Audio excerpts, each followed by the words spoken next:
Cuando quisimos resolver el circuito en que la fuerza electromotriz es inducida por un campo magnético variable en el tiempo, comentamos que el campo eléctrico inducido en cada punto depende de toda la región de campo magnético. Para comprobarlo, vamos a tener que recurrir a la ley de Faraday.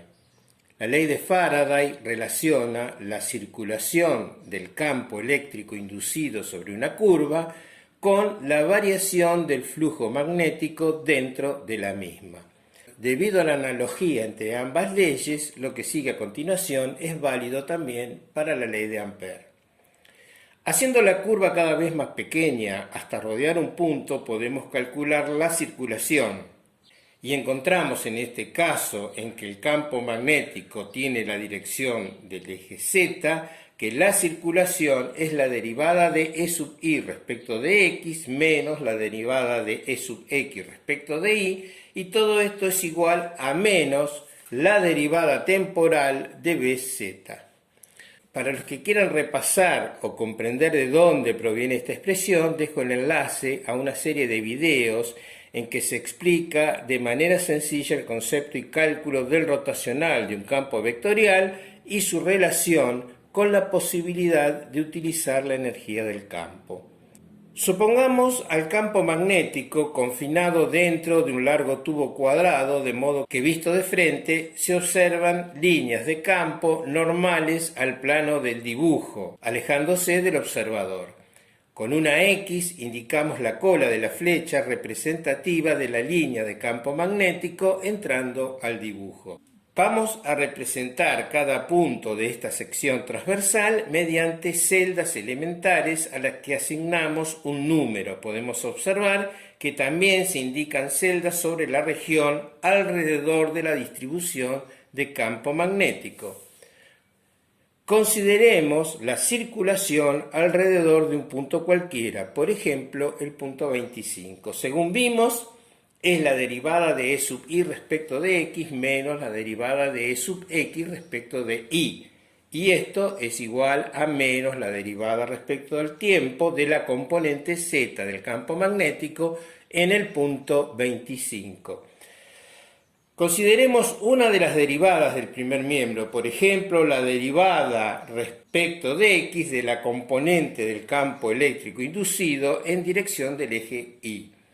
Según la definición de derivada y teniendo en cuenta que las celdas son tan pequeñas como se quiera rodeando al punto, la derivada de E sub i respecto de x en el punto 25 es igual a E sub i en el punto 26 menos E sub i en el punto 24 dividido la distancia delta x que la separa.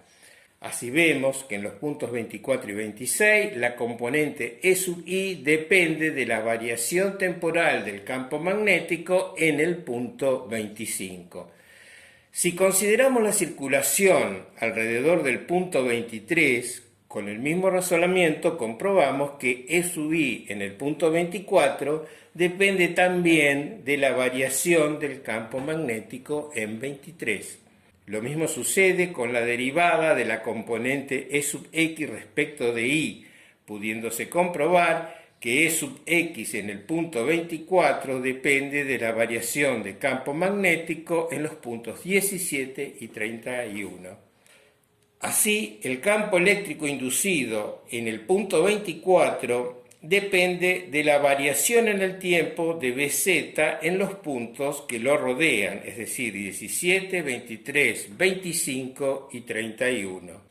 El campo eléctrico inducido en el punto 24 interviene en la circulación alrededor del punto 23, ajustándose para que junto con el campo inducido en los puntos que rodean a 23, el resultado sea exactamente la derivada temporal de Bz en el punto 23 con un signo menos. Así, el campo inducido en 24 se relaciona con el campo inducido en los puntos alrededor de 23, dependiendo cada uno de ellos del campo magnético en los puntos a su alrededor. Lo mismo ocurre con los puntos alrededor de cada uno de los restantes puntos que rodean a 24. De esta manera podemos asegurar que el campo eléctrico inducido en cada punto de una región de campo magnético variable depende de la variación del campo magnético en todos los puntos de la región. El problema propuesto inicialmente no tenía solución porque no se definió la forma de la distribución de campo magnético. Recién obtuvimos una solución cuando definimos la forma. Que hayamos elegido una distribución con simetría cilíndrica fue solamente para facilitar los cálculos.